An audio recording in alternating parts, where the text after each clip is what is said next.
Hey, salut les petits loups!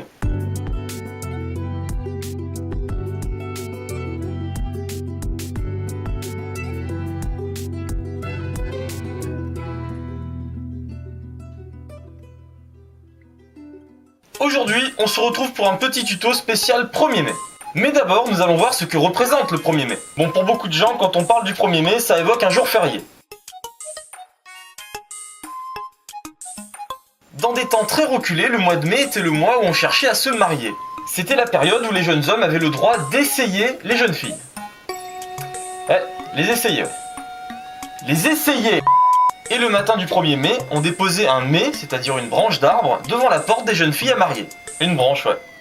À l'époque, il suffisait d'une branche, ouais. Alors que maintenant, c'est le resto, le cinéma, le shopping, la grosse voiture, les cartes bleues à plus savoir qu'en foutre, allez.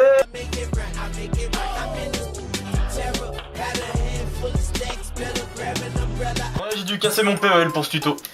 Cependant, le 1er mai, c'est également la fête du travail. Fête du travail que l'on fête en ne travaillant pas. Et en France, c'est également le jour où on s'offre un brin de muguet. Alors à ce moment-là, le brin de muguet est considéré comme un porte-bonheur. Et le rapport entre le 1er mai et le brin de muguet, c'est que le muguet commence à pousser à peu près à cette période-là. Chose rigolote à noter, tout à l'heure nous avons parlé de mariage, et bien le muguet est associé aux 13 ans de mariage en France. Bref, vous l'avez compris, aujourd'hui je vais vous apprendre à faire un brin de muguet. Et tout particulièrement la petite fleur que l'on va réaliser en papier. Munissez-vous d'un carré de papier et pliez-le selon ses diagonales et ses médiatrices.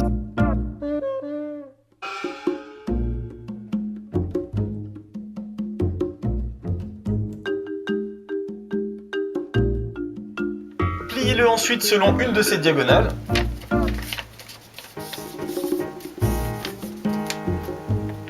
Et rabattez les deux pointes inférieures du triangle vers le sommet, mais à l'intérieur de la figure.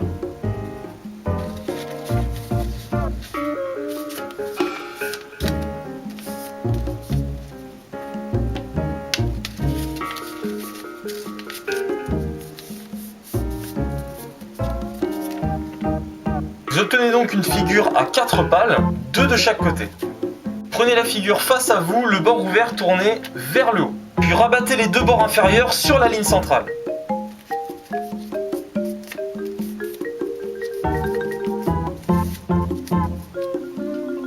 Pliez ensuite les bords supérieurs de la figure sur la ligne centrale.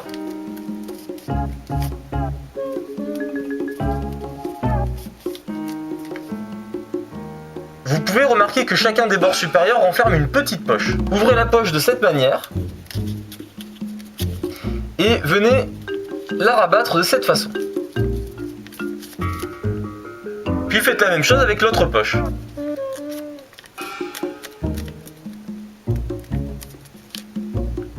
Focalisez-vous ensuite sur la partie extérieure de la pochette que vous venez d'aplatir, que j'ai coloriée en gris. Vous allez ouvrir votre figure de cette manière, rabattre la partie extérieure de la pochette à l'intérieur et refermer la figure par-dessus. On recommence de l'autre côté, on ouvre la figure, on rabat vers l'arrière la partie extérieure de la pochette que l'on vient d'aplatir et on remet la figure par-dessus. Une fois que vous avez obtenu cette figure, il ne vous reste plus qu'à recommencer de l'autre côté.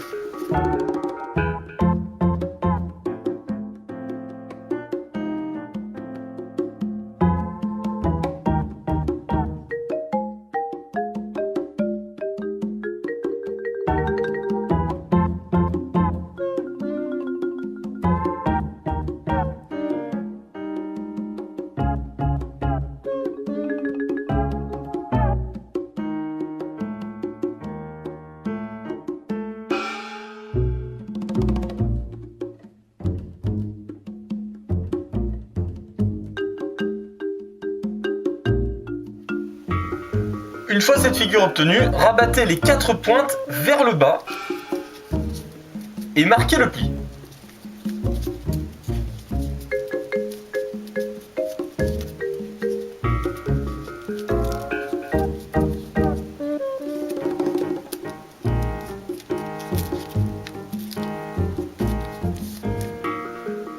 Maintenant, il ne vous reste plus qu'à placer votre figure de cette manière et à y insérer un doigt. et à appuyer sur les côtés depuis l'intérieur pour pouvoir l'ouvrir complètement.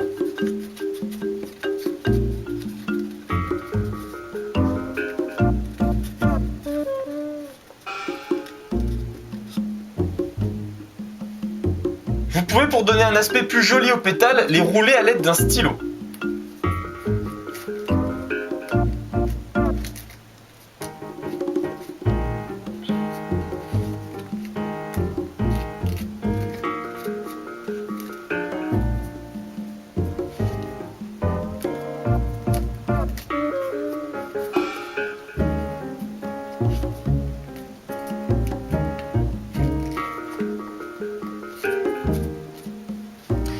Et voilà, vous avez votre clochette de muguet.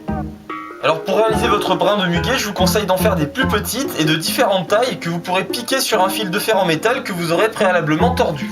Et pour ce faire, je vous conseille du fil de laiton d'une épaisseur de 0,8 mm. Je trouve la couleur dorée assez stylée. Et voilà les petits loups, ce tuto est à présent terminé. Donc oui, je sais, il y a encore la présence des deux bandes noires sur les côtés. On n'est pas encore passé tout à fait à la HD parce que le setup n'est pas encore prêt. Voilà, ça va mettre un petit peu de temps, hein, c'est normal. Je devrais le recevoir dans pas trop longtemps, mais je pense encore faire peut-être une ou deux vidéos avec voilà, la qualité de vidéo actuelle. Donc on se retrouve très vite dans un prochain tuto et en attendant, kiffez bien votre 1er mai. Allez, ciao!